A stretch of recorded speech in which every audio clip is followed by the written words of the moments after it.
Tu es une perle précieuse aux yeux de Dieu. Tu es précieux à mes yeux. Tu as de la valeur et je t'aime. Ça, c'est Ésaïe 43, verset 4 dans Parole de vie. Aujourd'hui, je vais te lire le premier chapitre de mon livre. Tu es précieux ou précieuse et tu as de la valeur aux yeux de Dieu. Ce chapitre a transformé ma vie. Ce livre, en fait, a transformé ma vie. Et je crois qu'il peut aussi transformer la tienne.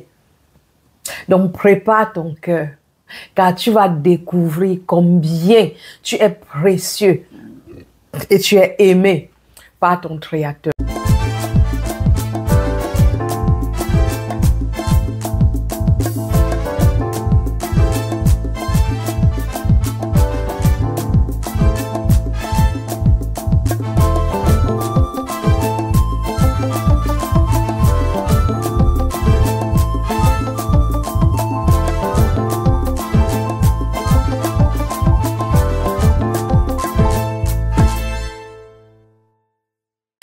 Bienvenue sur la chaîne Le succès et la prospérité selon la parole.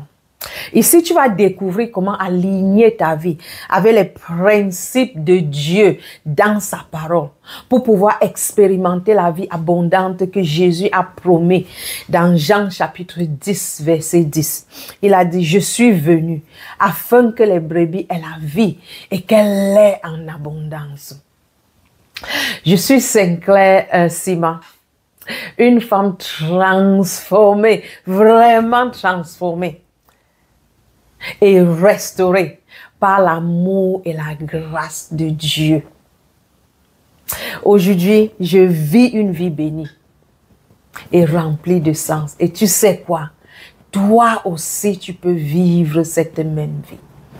J'ai décidé la semaine passée de commencer une série sur l'amour de Dieu. Parce que, à mon avis, ceux qui connaissent mon histoire, je suis venue, je ne sais pas, d'un passé vraiment traumatique.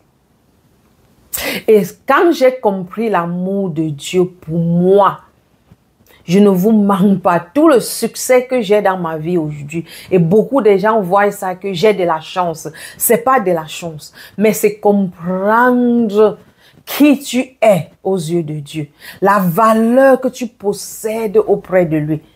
Et j'aimerais que par ces enseignements, par cette série, que vous arrivez à recevoir l'amour de Dieu. Ne cherchez pas la prospérité, ne cherchez pas la guérison, mais cherchez à comprendre l'amour de Dieu. Parce qu'une fois que tu comprends l'amour de Dieu, recevoir de lui devient tellement facile sans effort. La prospérité dont tu cherches, tu la recevras facilement. La guérison dont tu cherches, tu la recevras facilement. La connaissance que tu cherches, tu la recevras vraiment. Par l'amour de Dieu, tu vivras vraiment cette promesse que Jésus nous a garantie, une vie abondante. Et c'est pourquoi ce livre, je recommande à tout un chacun de prendre une copie. Si tu vis encore une vie de défaite, une vie de, je sais pas, de victime en tant qu'enfant de Dieu, je vous assure, prenez une copie de ce livre. Tous ceux qui ont lu ce livre en anglais, j'ai tellement de témoignages. J'ai une personne que j'ai rencontrée dernièrement qui m'a dit, Sinclair, je me suis baptisée. Elle est chrétienne, ça fait plus de 30 ans. Ah mais 50 ans parce qu'elle est dans sa soixantaine. Elle a grandi dans une famille chrétienne. Mais elle me dit, Sinclair, je viens de finir ton livre. J'ai fini ton livre en juin. Et ce n'est qu'en lisant ton livre que j'ai compris et j'ai accepté l'amour de Dieu. Et pour cela, j'ai décidé de me baptiser maintenant de la position, de la mentalité que je connais que Dieu m'aime. Car elle m'a dit, avant, je savais que Dieu m'aimait, je n'avais pas reçu l'amour de Dieu. Je voyais Dieu toujours en train de me juger, je n'étais pas suffisant pour Dieu, je ne faisais pas assez pour lui. C'est une femme qui a 65 ans, elle s'est baptisée une fois de plus en juillet passé. J'ai tellement de témoignages de gens qui ont lu ce livre en anglais. Je vous recommande, si vous vivez encore une vie de défaite en tant qu'enfant de Dieu, prenez une copie de ce livre. Et l'amour de Dieu qui a radicalement changé ma vie, changera la tienne. Donc aujourd'hui, j'ai décidé de lire le premier chapitre dans ce livre. Le chapitre s'appelle « Tu es une perle précieuse aux yeux de Dieu ». Et ça commence avec Ésaïe 43, 4 que j'ai lu. « Tu es précieuse à mes yeux et tu as de la valeur et je t'aime ». Ça, c'est Ésaïe 43, dit. Je commence le chapitre avec des questions. Parce que ce sont des questions que pour longtemps, moi-même, je me posais. Je commence en disant, réalise-toi à quel point tu es profondément aimé par Dieu. Comprends-tu vraiment la valeur inestimable que tu as à ses yeux? Tu n'es pas une simple occurrence dans ce monde, ni une personne insignifiante. Tu es ici parce que Dieu t'a voulu ici. Ta vie a un but et ton existence compte infiniment pour lui. Dieu a fait l'imaginable pour te montrer combien tu es précieux ou précieuse à ses yeux. Imagine ceci. Même si tu étais la seule personne ici sur terre, il aurait tout de même envoyé son fils Jésus pour vivre, mourir et être ressuscité rien que pour toi. Ça, c'est Jean 3, 16. Je vous invite à méditer sur ce passage parce que c'est ce passage qui m'a fait saisir l'amour de Dieu. Voilà la mesure de son amour pour toi. Il t'a tant aimé qu'il a donné son Fils unique afin que si tu places ta confiance en lui, tu ne perdras pas, mais que tu auras la vie éternelle, car tu es sa perle rare et précieuse, treillée avec soin, infiniment valorisée au-delà de toute mesure. Et j'ai côté Jean 3, 16 à 17. Car Dieu a tant aimé le monde qu'il a donné son Fils unique, afin que tous ceux qui placent leur confiance en lui ne se perdent pas, mais qu'ils aient la vie éternelle. En effet, Dieu n'a pas envoyé son Fils dans le monde pour juger le monde, mais pour que le monde soit sauvé par lui. Ça, c'est Jean 3, versets 16 à 17. Médite sur ce passage. En effet, Dieu n'a pas envoyé son Fils dans le monde pour te condamner, mais pour te sauver. Donc, arrête d'être condamné. Voilà à quel point tu as de la valeur à ses yeux. Tu es sa perle rare et précieuse, créée avec amour et d'une manière unique, infiniment valorisée au-delà de toutes mesures. Ta vie n'est pas définie par tes circonstances ou tes erreurs, mais par son amour et le dessein parfait qu'il a pour toi. Ah oui. Et pourtant, pendant longtemps, j'ai personnellement, ça c'est là où je renvoie à moi. Et pourtant, pendant longtemps, j'ai eu du mal à croire pleinement cette vérité qui figure dans Jean 3, versets 16 à 17. Cela me semblait inconcevable, surtout lorsque ma vie était marquée par des difficultés, des défis et des souffrances. Comment un amour aussi immense pourrait-il être réel pour quelqu'un comme moi? Et je suis certaine que c'est beaucoup de questions que beaucoup de gens se posent. Quand ils entendent l'immensité de l'amour de Dieu, ils se posent la question, si ce passage est vrai, je connais ma vie, je connais des erreurs que j'ai commises, je connais des péchés que j'ai commis, comment un amour si réel peut être vrai pour quelqu'un comme moi? Ce sont des questions que je me suis posées il y a longtemps. Je continue dans le livre. Le titre, c'est un témoignage personnel de rédemption. Ça, c'est mon témoignage personnel. Il fut un temps dans ma vie où je me sentais loin de Dieu, convaincu que son amour n'était pas destiné pour quelqu'un comme moi. Mon parcours a été marqué par la douleur, les difficultés, beaucoup de défis. La rébellion et le rejet. J'avais été blessée par des personnes en qui j'avais placé ma confiance. Et les cicatrices de mes blessures étaient profondes. J'avais du mal à concilier l'image d'un Dieu aimant avec la réalité de ma propre vie, de ma propre souffrance. Je portais des blessures du passé, en particulier la douleur d'avoir été rejetée par ceux que je croyais le représenter. Je me disais que si les personnes qui prétendaient connaître Dieu pouvaient agir de cette manière, me juger si durement, connaître Dieu pouvait agir de cette manière, me juger si durement et me rejeter alors que Dieu lui-même devait sûrement ressentir la même chose à mon égard. Donc je me suis dit, si les personnes que je connaissais, qui connaissaient Dieu et représentaient Dieu, je me jugeais par rapport à mon passé, me traitaient si durement, j'étais convaincue que Dieu lui-même me voyait de la même manière. Car leur condamnation m'a rendu amère et je me suis détournée de Dieu complètement, croyant qu'il était aussi froid, dépourvu d'amour et condamnant comme ceux qui prétendent parler en son nom. Donc j'ai associé ce Dieu au comportement de ceux qui étaient autour de moi. Je continue dans le livre. Pendant des années, j'ai vécu dans l'ombre de la honte, persuadé d'avoir trop péché et d'avoir été trop loin pour expérimenter un jour son amour. Je croyais que mes douleurs, mes échecs et mes péchés m'avaient disqualifié de l'amour de Dieu. J'ai essayé de me guérir par différents moyens qui semblaient logiques, mais rien ne semblait combler le vide que j'avais en moi.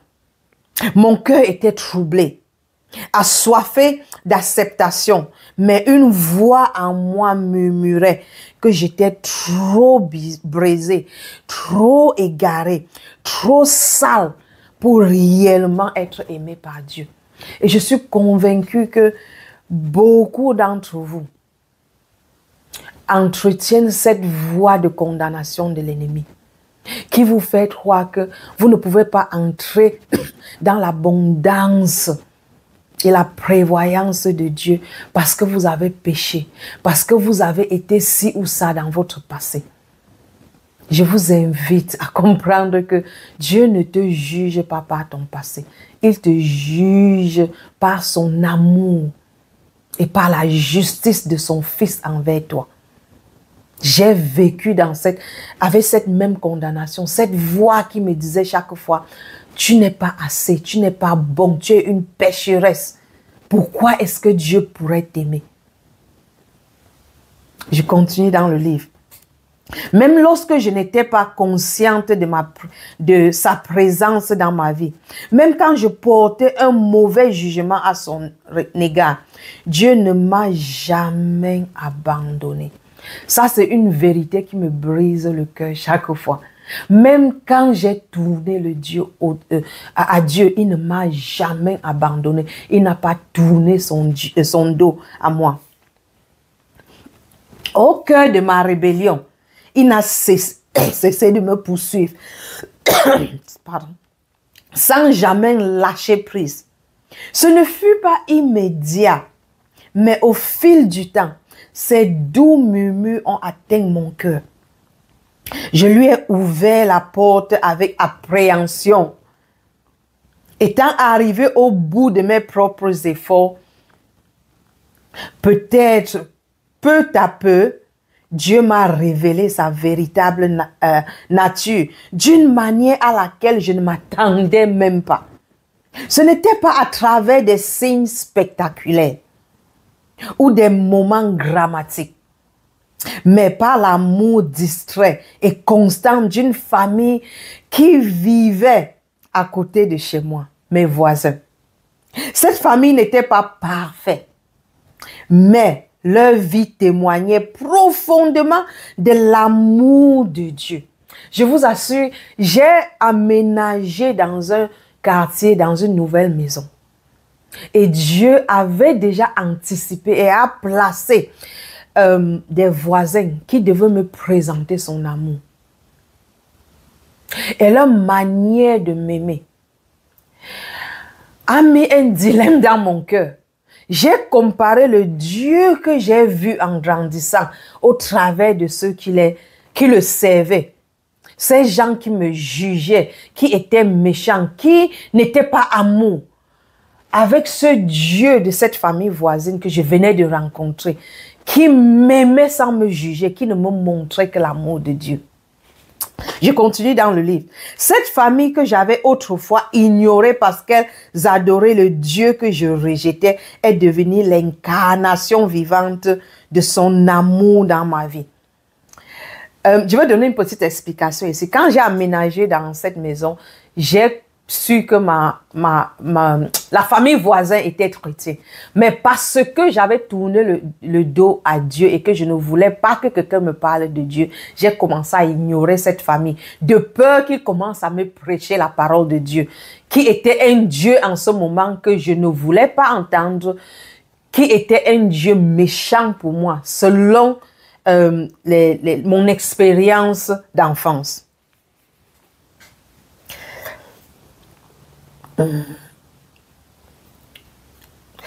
Par leur gentillesse, leur patience et leur compassion inébranlable, ils m'ont montré ce que signifie réellement aimer les autres sans rien attendre en retour.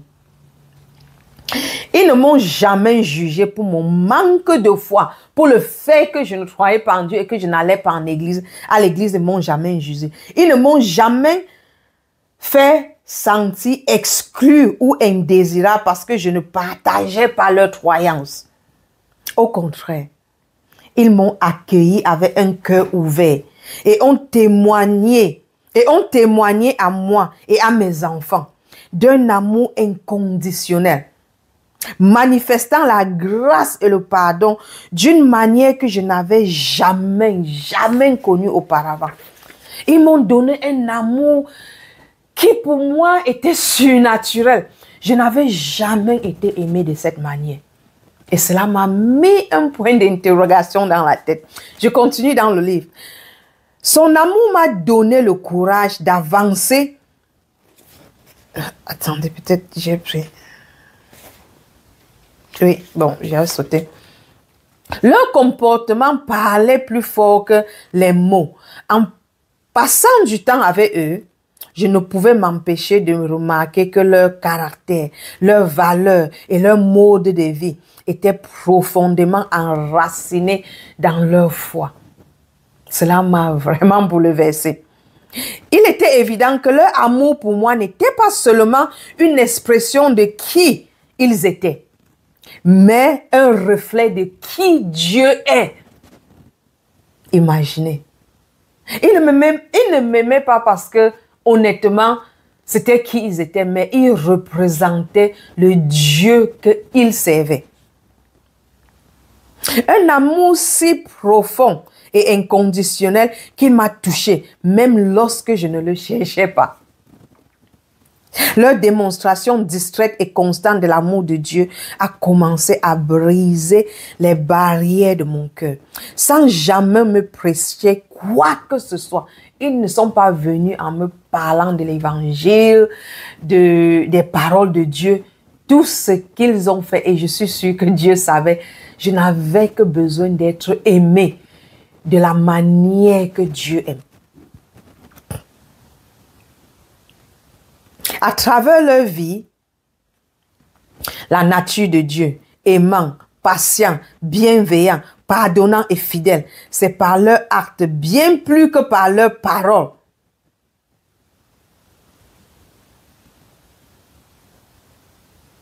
que j'ai commencé à entrevoir l'éclat de l'amour de Dieu pour moi. Leur témoignage a planté une graine de foi qui s'est mise à grandir, transformant peu à peu ma perception de Dieu que j'avais autrefois rejetée. J'ai compris que Dieu n'était pas la figure sévère que j'avais imaginée. Il n'attendait pas de me punir, de me condamner ou de me rappeler mes fautes. Il était plutôt un père aimant, désireux de m'accueillir malgré mes péchés, mes défauts, mes erreurs et ma douleur. J'ai ressenti sa présence dans la bienveillance des étrangers, dans la chaleur d'un repas partagé et dans cette acceptation paisible que je n'avais pas méritée. Il me montrait que son amour n'avait jamais dépendu de mes performances, mais de sa grâce et de sa miséricorde envers moi. Et c'est beaucoup d'erreurs que nous faisons. Nous pensons que nous devons poser des actes bons pour être aimés par Dieu. Nous nous accrochons sur notre performance. Nous accrochons sur ce que nous faisons. Nous accrochons sur nos actes pour comprendre ou croire que c'est ces actes qui font que Dieu nous aime. Honnêtement, ça c'est le mensonge de l'ennemi. Parce que tu ne seras jamais très bon pour mériter l'amour de Dieu. Mais l'amour de Dieu t'accepte où tu es. Et parce que tu comprends son amour inconditionnel pour toi, tu commences à changer pour devenir à son image. Tu ne changes pas pour qu'il t'accepte ou pour recevoir son amour. Mais tu reçois son amour et c'est son amour qui commence à te transformer de l'intérieur pour que tu deviennes à son image. C'est l'erreur que beaucoup d'entre nous faisons. Nous attendons d'être parfaits. Nous attendons d'être bons. Nous attendons d'avoir toutes ces qualités pour enfin recevoir l'amour de Dieu, pour enfin comprendre que nous sommes aimés par Dieu. Alors que Dieu n'attend pas cela de nous. Jésus a déjà posé tous ces actes pour nous. Nous n'avons qu'à recevoir l'amour de Dieu pour nous. Et cet amour qui sera versé dans notre cœur, de cet amour, nous allons maintenant commencer à être à son image. Je continue dans le livre. En ouvrant mon cœur à lui, j'ai découvert la profondeur de son amour. Un amour qui a pardonné tous mes péchés, guéri mes blessures et effacé ma culpabilité. Un amour qui m'a restauré et m'a donné une nouvelle identité en Christ. Car Paul dit, quand nous sommes nés de nouveau, nous devenons une nouvelle créature en Christ. Et quand tu es né de nouveau, n'attends pas que tes actes te donnent cette nouvelle identité. Le simple fait que tu es né de nouveau, tu deviens une nouvelle créature en Christ. Dans son amour, j'ai commencé à comprendre que j'avais de la valeur et que j'étais précieuse à ses yeux. Non pas à cause de ce que j'avais accompli, mais simplement parce que j'étais sienne, j'étais son enfant. Ce simple fait d'être son enfant, je suis déjà aimée, je suis valorisée et je suis précieuse à ses yeux. Son amour m'a fait me sentir unique et spéciale. Et pour la première fois dans ma vie, j'ai compris que j'étais digne d'amour. Non pas parce que j'étais parfaite, mais parce qu'il m'a créée et qu'il m'aimait inconditionnellement avant ma création. Cette révélation de son amour a transformé ma vie d'une manière que je n'aurais jamais imaginée. Ce n'était pas seulement un moment de guérison, mais le commencement d'une nouvelle façon de vivre. Car quand tu comprends l'amour de Dieu, ça devient ton identité. Et tu vis maintenant de cette identité. Tu n'es plus reconnu par ton passé, mais tu es reconnu par l'amour inconditionnel de Dieu pour toi. L'amour de Dieu est devenu le fondement de mon identité. Je n'étais plus définie par les erreurs de mon passé, ni par la honte et la culpabilité que j'avais portées si longtemps. Je ne me voyais plus comme un échec ou une personne indigne d'amour. Au contraire, je me voyais comme sa fille bien-aimée, chérie et choisie par le Créateur de l'univers. Son amour a ravivé en moi une lumière qui avait été éteinte pendant trop longtemps. J'ai retrouvé la joie d'existence, une paix inexplicable et une assurance inébranlable. Son amour m'a donné le courage d'avancer et de m'engager à mener une vie empreinte de sang. C'est à cause de son amour que j'ai compris ma valeur et j'ai décidé de vivre une vie qui a du sens et qui va toucher des autres. Libéré de la peur et de la culpabilité, j'ai embrassé la vérité selon laquelle j'étais profondément aimé. Et cet amour est devenu la force motrice de tout ce que je fais aujourd'hui. Tout ce que je fais est entré dans l'amour de Dieu pour moi, dans la compréhension de l'amour de Dieu pour moi. J'ai reçu cet amour qui m'a guéri. Qui m'a guéri de toutes les chaînes et de la culpabilité que l'ennemi m'a tenu avec au moins plus de 40 ans.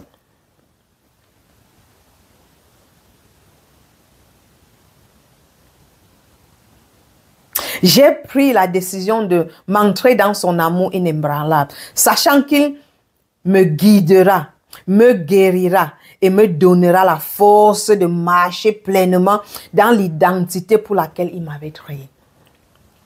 Avec le recul, je vois aujourd'hui comment Dieu a utilisé les personnes et les situations les plus improbables pour briser le mur que j'avais érigé autour de mon cœur. À travers l'amour de cette famille voisine, j'ai rencontré l'amour de Dieu. Et à travers l'amour de Dieu, j'ai été transformé totalement. Je sais maintenant que son amour n'est pas réservé aux parfaits et aux justes, mais aux brisés, aux perdus et aux souffrants. C'est un amour qui ne renonce jamais, qui nous cherche toujours, peu importe jusqu'où nous sommes éloignés de lui. C'est un amour qui ne faillit jamais. Donc, si tu suis la lecture de ce chapitre aujourd'hui et que tu t'es dit pour longtemps que j'ai tellement péché, je ne mérite pas l'amour de Dieu, je suis indigne d'être proche de Dieu, ça c'est le mensonge de l'ennemi. L'amour de Dieu est si proche de toi que la respiration que tu aspires chaque fois. Il est à tes côtés. Il ne te condamne pas. Il ne te juge pas selon ton passé. Au contraire, il te tend la main et sa main reste tendue. Il te dit, ma fille, mon fils, prends ma main. Je vais te guider, je vais te guérir, je vais te restaurer. Ne laisse pas que l'ennemi te tienne dans la condamnation. Prends la main de Dieu et laisse-le te guérir. Et te fait découvrir la profondeur de son amour. Plus tard, j'ai découvert cette déclaration de Jésus dans Luc 4, verset 18. L'Esprit du Seigneur est sur moi, parce qu'il m'a oint pour annoncer une bonne nouvelle aux pauvres. Il m'a envoyé pour guérir ceux qui ont le cœur brisé, pour proclamer aux captifs la délivrance et aux aveugles le recouvrement de la vue, pour renvoyer libres les opprimés. Ce verset a résonné profondément en moi, car il illustre parfaitement l'œuvre que Dieu a accomplie dans ma vie. Uniquement créé pour sa gloire. Aux yeux de Dieu, tu es extraordinaire. Honnêtement, reçois-le. Aux yeux de Dieu, tu es extraordinaire. Tu n'es pas simplement une personne parmi des milliards qui existent sur ce monde. Tu es une créature unique, façonnée avec amour et intention. Comme une perle rare et précieuse, tu as été conçu avec un soin infini. Il t'a formé à son image, insufflant en toi un potentiel immense et inexploré, mais ainsi que la capacité de refléter sa gloire au travers de toi. Tu es bien plus que tu ne l'imagines, empreinte de valeur, de sens et de beauté. C'est qui tu es aux yeux de Dieu. À l'image même de Dieu. Dieu t'a fait à son image. Est-ce que tu imagines Dieu être là en train de dire je suis pécheur, je suis pas assez. Dieu t'a fait à son image. Je t'invite à commencer à laisser cette vérité briser toutes les mensonges de l'ennemi en toi. Quel que soit le péché que tu as commis, quelle que soit la gravité de ce que tu as fait, quel que soit le péché que tu es en train de commettre en ce moment, Dieu t'adore et il ne te juge pas par tes actes. Il te regarde par son amour inconditionnel car il t'a fait à son image. Il t'a créé tellement spécial. Il a infusé en toi ses qualités, son souffle de vie. Je prie que durant cette série, que tu reçoives l'amour de Dieu et ta vie sera transformée totalement. Je continue dans le livre. La Bible nous rappelle cette vérité dans Psaume 139, verset 14. Je te rends grâce de ce que je suis, une créature si merveilleuse. Tout ce que tu fais est admirable et mon âme le reconnaît. Ça, c'est le français courant. Ça, c'est David. Et c'est la même chose pour nous. Rends grâce à Dieu pour cette créature merveilleuse qu'il a formée, toi. Et reconnais que tout ce que Dieu fait est admirable. Et parce qu'il t'a fait, tu as de la valeur à ses yeux. Et en plus loin au verset 16 de Psaume 139, ça dit, « Tes yeux ont vu mon corps, encore informe. Tous les jours qui m'étaient destinés étaient inscrits dans ton livre avant qu'aucun d'eux ne commence. » Donc réalise que rien de ta vie ne surprend Dieu. Quel que soit le parcours que tu as entrepris jusqu'à présent, Dieu n'est pas étonné de ta vie. Dieu n'est pas surpris des erreurs que tu as commises. Dieu n'est pas surpris, je ne sais pas, des péchés que tu as commis. Mais Dieu ne te juge pas par tes erreurs. Dieu ne te juge pas par tes péchés. Dieu te regarde au travers de son amour pour toi. Reviens à lui. Repentis-toi. Et laisse que son amour te transforme. Sache que tu ne peux pas être transformé par tes propres efforts. J'ai essayé pendant longtemps. Mais l'ennemi te prouvera toujours que tu es pécheur. Laisse que l'amour de Dieu te transforme. Reçois son amour et tu seras transformé, pas par tes propres efforts, mais par les efforts du Saint-Esprit qui maintenant vivra en toi. Je continue dans le livre.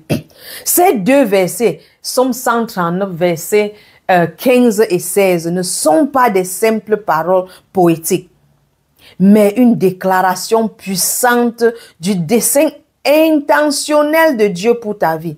Avant même que tu ne prennes ton premier souffle, il te connaissait déjà. Chaque détail de ton être, ta personnalité, tes valeurs, tes rêves a été pensé avec amour et précision par Dieu. Rien en toi n'est accidentel ni insignifiant. Tu es voulu, tu es aimé, tu es désiré, tu es destiné à une vie remplie de sens.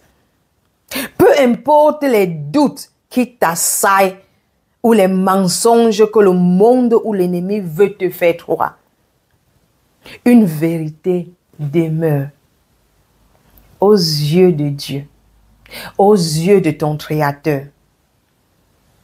Tu es aimé, tu es spécial et tu es inestimable. Dieu, ton Père céleste, t'adore. Il t'aime Et quand tu lis le livre de Paul, dans Éphésiens, il prie toujours pour les chrétiens de comprendre la grandeur, la profondeur, la dimension de l'amour de Dieu pour eux. Parce que je vous assure, avec expérience, que quand tu reçois l'amour de Dieu, tu ne vivras plus jamais une vie de victime ou une vie d'échec.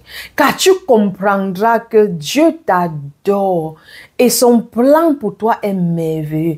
Sa volonté pour toi est de réussir et de vivre une vie abondante et de vivre une vie de victoire. Et il fait tout et il a déjà fait tout pour que tu reçoives cette vie abondante. Tu n'as qu'à recevoir. Il a déjà mis tout à ta disposition pour vivre une vie de victoire. Mais parce que nous ne recevons pas la dimension de son amour, et j'ai été sur cette place par longtemps, nous vivons une vie de victime. Parce que l'ennemi veut nous garder dans cette mentalité de victime. Mais une fois que tu comprends l'amour de Dieu, je t'assure que la prospérité, le matériel, les finances, la guérison, la connaissance, tu la reçois sans effort. Mais la clé, c'est de connaître ton identité en Dieu au travers de son amour en toi. J'ai eu beaucoup de gens me posant la question, non, tu es chanceuse, tu as eu la chance. Non, je n'ai pas de la chance. Moi, je suis chrétienne depuis, mais j'ai vu une vie de défaite. Je n'ai pas vu la main de Dieu dans ma vie. Ce n'est pas la faute de Dieu. Car Dieu a déjà tout fait. Jésus a tout fait. Il a versé son sang pour nous donner cette vie abondante. Il dit dans Jean 19, 30, c'est fini. Ça veut dire qu'il a accompli sa mission. Il t'a donné, il nous a donné la vie abondante. Donc si nous ne vivons pas cette vie abondante, ce n'est pas la faute de Dieu. Nous sommes en collaboration avec Dieu. Nous travaillons en collaboration avec Dieu. Dieu a fait pour lui. Maintenant, c'est à nous de tenir notre partie, de recevoir, de le connaître, de changer notre mentalité, de changer notre identité et nous voir comme l'enfant précieux de Dieu. Et tu recevras facilement. C'est tout ce que j'ai fait. C'est tout ce que j'ai fait pour vivre une vie abondante. Et j'aimerais qu'au travers de mes enseignements et de cette série, que tu reçoives l'amour de Dieu pour toi. Je vais approcher l'amour de Dieu dans différentes perspectives. Et je vous recommande tellement de prendre ce livre. Tous ceux qui ont lu ce livre se sont libérés du mensonge de l'ennemi. Car ce livre, c'est mon témoignage. J'ai vécu de cette manière pour longtemps. Donc ça, c'est mon témoignage de comment j'ai été guérie par l'amour de Dieu. Et quand j'ai compris que je suis précieuse et j'ai de la valeur aux yeux de Dieu, pareil pour toi. Toute cette chaîne va se briser. Dans ce livre, je finis tout chapitre par une affirmation. Donc, je vais lire cette affirmation et je vous implore de lire cette affirmation et de répéter avec moi. Chaque chapitre de ce livre, j'ai fini par une affirmation. Car pour moi, l'affirmation est importante. L'affirmation nous permet de changer, de reprogrammer notre pensée.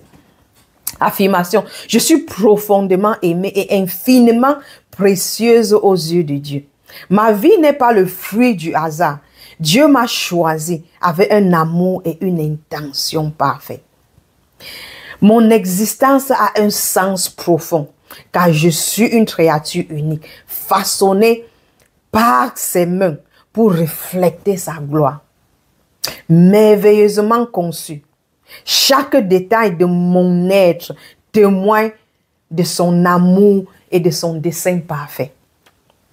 Je ne suis pas définie par mon passé, ni par mes circonstances, mais par l'amour inébranlable de Dieu pour moi.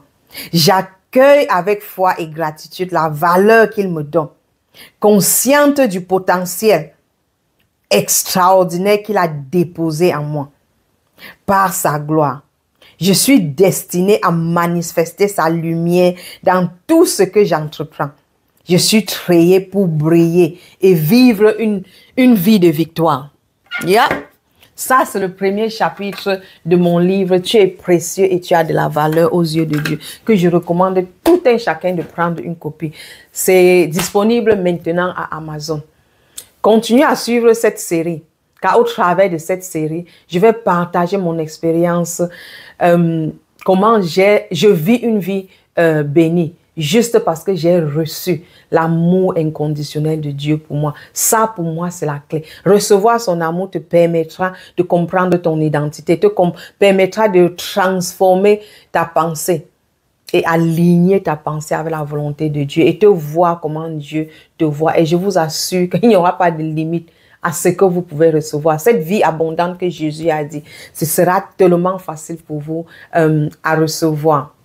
Si ce premier chapitre que je viens de lire vous a marqué et vous a parlé, je vous invite vivement à aller vous procurer la copie de ce livre à Amazon. Et j'ai aussi ça en e-book, donc vous pouvez acheter la version e-book pour pouvoir laisser aussi à Amazon.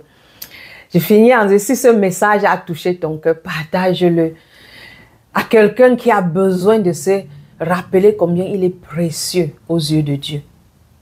Et si tu veux aller plus loin dans ta compréhension de l'amour de Dieu, une fois de plus, procure-toi une copie de mon livre. Tu es précieux ou précieuse et tu as de la valeur aux yeux de Dieu, qui est maintenant disponible sur Amazon. Ou si tu me contactes par WhatsApp, je pourrais t'envoyer une copie électronique. N'oublie pas de t'abonner à cette chaîne en cliquant sur le bouton d'abonnement et cliquer sur la cloche pour ne pas rater nos enseignements. Et partage cette vidéo avec quelqu'un qui a besoin de se rappeler combien il est aimé par son Père Céleste. Ne rate pas le prochain enseignement dans cette série, l'amour de Dieu. Je vais faire beaucoup d'enseignements pour pouvoir vous amener à comprendre et à recevoir l'amour de Dieu.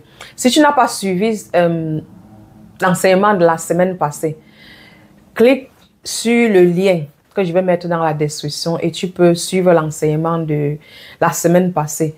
Et ne rate pas la prochaine série que je vais faire la semaine d'après.